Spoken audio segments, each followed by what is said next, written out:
Assalamualaikum warahmatullahi wabarakatuh. Nama saya Khairul Abisrantoro. Saya ingin mempresentasikan tugas presentasi kelompok kewarganegaraan kelompok 7 yang beranggotakan Koreano Ahmad Pratama, Khairul Abisrantoro, Rifki Muafi Akram, Nadia Amelia, Kesha Alfatin Afaf. Perbandingan buku utama. Buku ajar pembelajaran mata kuliah wajib pada kurikulum pendidikan tinggi, pendidikan kewarganegaraan, tingkat pendidikan, perguruan tinggi atau mahasiswa. Kurikulum pendidikan tinggi. Fokusnya membahas konsep-konsep kewarganegaraan dalam konteks pendidikan tinggi, membuat materi yang lebih kompleks seperti hak asasi manusia, demokrasi, konstitusi, dan globalisasi. Lebih teoritis dan akademis dengan pendekatan analitis. Tujuannya membentuk mahasiswa yang memahami hak dan kewajiban sebagai warga negara, mendorong partisipasi aktif dalam kehidupan berbangsa dan bernegara. Strukturnya pembahasan mendalam dengan referensi ilmiah. Kemungkinan besar dilengkapi dengan studi kasus dan diskusi kritik. Terima kasih. Dilanjut dengan Koreano Ahmad Pratama. Selanjutnya untuk buku pembanding. Buku PPKN kelas 10 tingkat pendidikan SMA tahun kurikulum 2013. Materinya berisi dasar tentang Pancasila, UUD 1945, NKRI, Bhinneka Tunggal Ika, dan kesadaran berbangsa. Lebih sederhana dan disesuaikan dengan pemahaman siswa SMA. Menggunakan pendekatan kontekstual dengan contoh kehidupan sehari-hari. Tujuannya membentuk karakter siswa yang mencintai tanah air, memberikan pemahaman dasar tentang kewarganegaraan dan nilai-nilai Pancasila. Strukturnya dilengkapi dengan gambar, ilustrasi, dan aktivitas siswa. Lebih interaktif dengan soal latihan dan tugas proyek. Selanjutnya, saya ingin menjelaskan tentang kelebihan buku utama. Yang pertama, penyusunan sistematis dan komprehensif. Buku ini tersusun dalam 14 kegiatan belajar meliputi topik seperti nilai norma, demokrasi, wawasan Nusantara, dan bela negara dengan petunjuk penggunaan yang jelas sehingga memudahkan dosen dan mahasiswa dalam proses pengajaran dan pembelajaran. Yang kedua, pendekatan pembelajaran aktif mengintegrasikan metode project based learning dan problem based learning sehingga mendorong partisipasi aktif mahasiswa melalui proyek dan studi kasus nyata. Ini bertujuan meningkatkan pemahaman dan motivasi. Selanjutnya, kelebihan buku pembanding.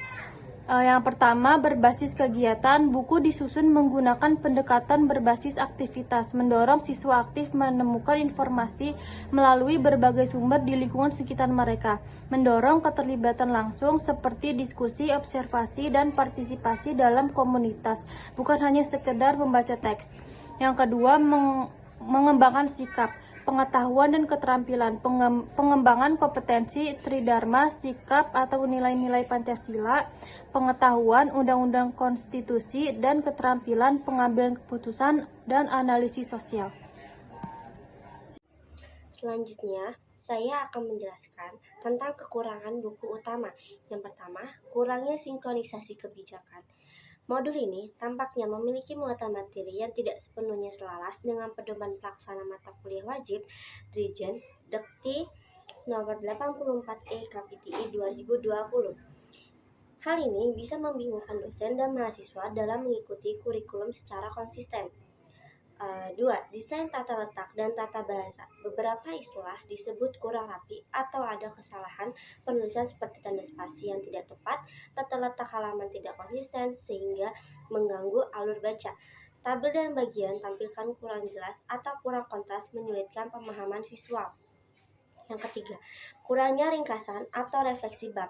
Tidak ada rangkuman atau poin-poin inti di akhir setiap bab, setiap pada buku acuan lain.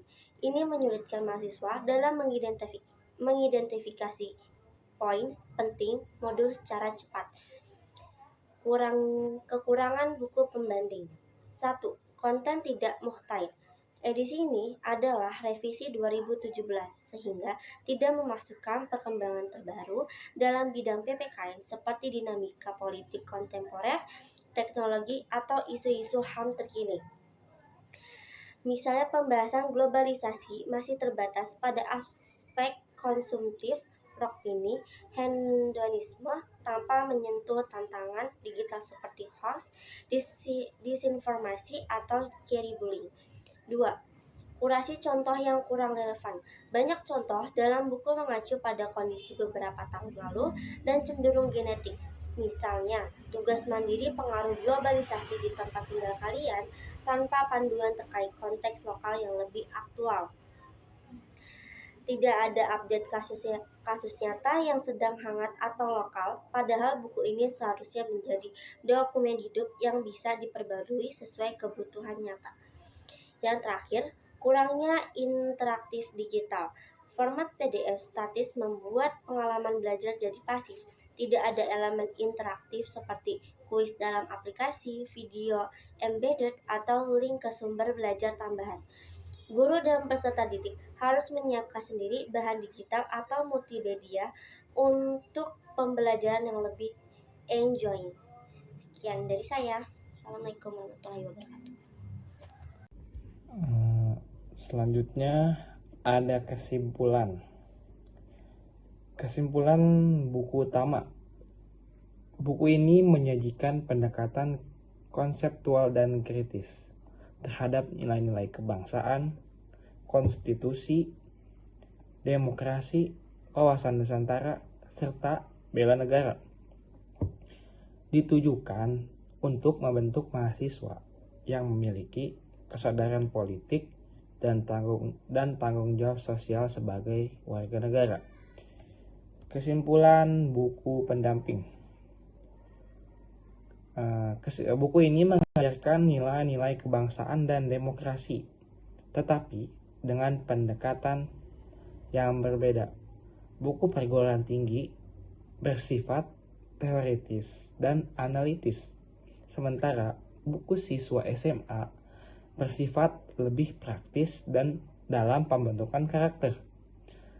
Perbedaan ini mencerminkan secara tingkat kedalaman dan capaian pembelajaran sesuai jenjang pendidikan masing-masing. Mungkin sekian dari kami kelompok 7, kurang dan lebihnya kami mohon maaf. Wabillahi taufiq wal hidayah. Wassalamualaikum warahmatullahi wabarakatuh.